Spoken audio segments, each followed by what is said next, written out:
ఎందుకు ఏడుస్తుందో అడుగుదాం. హలో, ఎవరు నువ్వు? ఇక్కడ ఒంటరిగా ఉన్నావేంటి?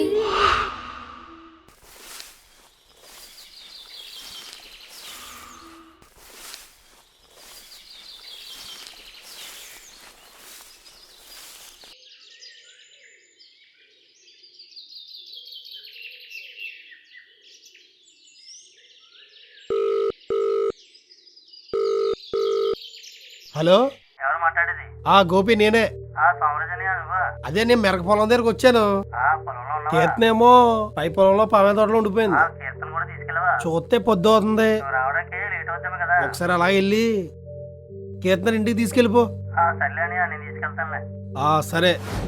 ఊరు వదిలేసి ఎట్టినా పోవాలరా. ఏంటన్నా ఏమైంది అలా ఉన్నా? ఇంట్లో వాళ్ళు తిడతారా, పని లేదు పాటు లేదని. అన్నా పకీర్గడ్ వెళ్ళిపోతున్నాడన్నా. బగీరో వెళ్ళరానా? వీళ్ళకి పని పాట ఉండదు. మీది ఎప్పుడు గోడ మీద కూర్చొని ఉంటుంది. ఏంటది? ఆ కోతులకి మీకు పెద్ద తేడా లేదు. సర్లే కానీ సంచిలో ఏంటి డబ్బులు బాగా వచ్చినట్టున్నాయి. దా తీసుకో. సర్లే పదా అలా రత్తాల బాడికి వెళ్ళి బీరేసేద్దాం. అరే బా, ఇక్కడ సింగిల్ టీకే దిక్కు లేదు. మీకు మందు కావాలి. నువ్వు ఇదే ఊళ్ళో ఉన్నావు అంటే చిల్లర తప్ప నీకు నోట్లేమి రావు. సిగ్నల్ దగ్గర ధూపం వేస్తే బండి మీద వెళ్ళేవాడు 10, కారులో వాడికి ధూపం వేస్తే 10. పెద్ద నోట్లు చూసి చాలా రోజులు అవుతుంది బాయ్. నువ్వు ఇదే ఊళ్ళో ఉంటే నీకు సంపాదన ఏమి ఉండదు. నువ్వు సిటీకి వెళ్ళు. ఇక్కడ లాజికల్ కన్నా అక్కడ మ్యాజిక్లు ఎక్కువ నమ్ముతారు. డబ్బులు మస్తు వస్తాయి.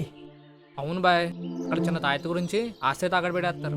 సిటీకి వెళ్ళిపో బాయ్, బాగా సంపాదించవచ్చు. రే సూరి, నిన్నటి నుంచి ఎదుగుతున్నాను రా. పకిరిగాడు ఎక్కడున్నాడో కనపడతలేదురా. అడే సిగ్నల్ దగ్గర దూపం వేసుకుంటూ ఉంటాడండి. ఇదిగోండి పకిరిగాడు ఇక్కడ ఉన్నాడు. రే పకీరు, నిన్నటి నుంచి నీ గురించి ఎదుగుతున్నాను రా.